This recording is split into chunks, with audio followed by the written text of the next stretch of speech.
Hello, my friends, and welcome back. When investigating a crime, there are certain basic procedures. One of them is che bono, which means who benefits, and the other one is follow the money. Now, I know to follow the money is an expression that it's used in other, um, how should I put it, in other areas, like in the mass media and so on. But in an investigation, you follow the money, and you usually, if you correlate that to che bono, then you get closer to the truth.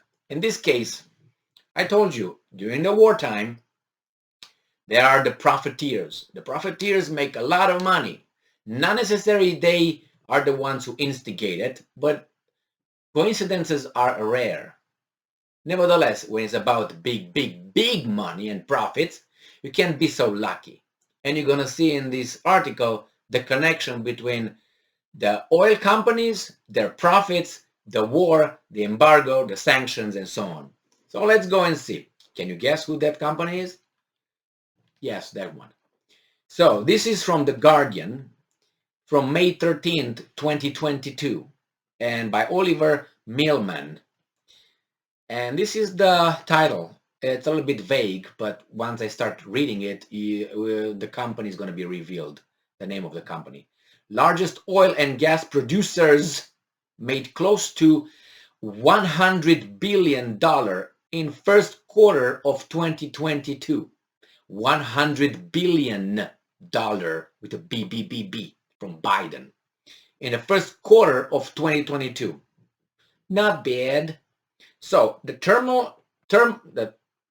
tumult of war and climate breakdown. Well, this article is about is against fossil fuels and obviously producers, gas producers, and oil producers, and it's for green energy and so on. I will leave aside the fairy tales and I will just focus on reality, which is oil and gas. Okay, so the tumult of war and climate breakdown has proved lucrative for the world leading oil and gas companies, with financial records showing 28 of the largest producers made close to $100 billion in combined profits, only profits, in just the first 3 months of 2022. You see, when you have two gangs fighting, you find who's who, what's what, because they reveal themselves. The same in politics. When you have really adversaries, they're gonna throw doo-doo on each other. So that way we might find things. The same here. We have these guys with alternative energy or the clean energy climate things, and we got the bad guys with the fossil fuel. So now they throw doo-doo at each other. So in this case, the climate guys gonna give us some information that they had before about those guys. Therefore, we can connect and make a connection with the war, because the climate guys, doo-doos, these guys are gonna tell us the doo-doo on the gas producers. So let's go and see. So buoyed by oil commodity prices that soared following the turmoil caused by Russia's invasion of Ukraine, major fossil fuel businesses enjoyed a bonanza in the first quarter of the year, making $93.3 billion in total profit. That's only profit. And now we go with Shell. You know Shell company? Yeah, that's Shell. Shell made $9.1 billion in profit from January to March, almost 3 times what it made in the same period last year, while ExxonMobil, Exxon, ranked in $8.8 billion, also a near threefold increase on 2021. Sorry. Chevron upped its profits to $6.5 billion, and BP, British Petroleum, revealed in its highest first quarter's profits in the decade, making $6.2 billion. Coterra Energy, a Texas-based firm, had the largest relative windfall of the 28 companies, with a 449% increase in profits on the year to $818 million. These guys are just lucky, like you and I, right? When are you so lucky to make this kind of profit out of the war? I think it's just a coincidence, right? Yeah, might be. We're going to find later.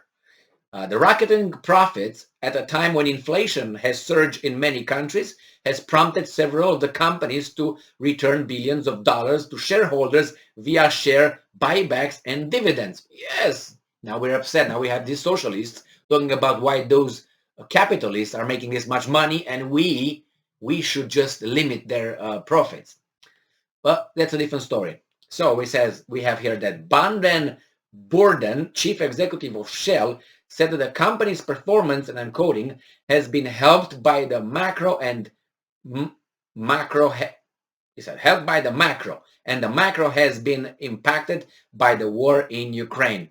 No, yes, we knew that, didn't we? He added that this situation means, and I'm quoting, we do have a better company, we do have a better performance, and yes, indeed, our shareholders will benefit from that as well. And our workers are employed, right, and will receive bonuses.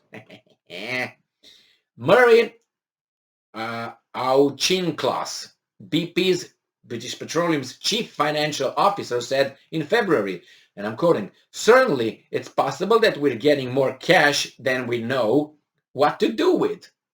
Give to me and to you. How about that? We give you ideas in a second.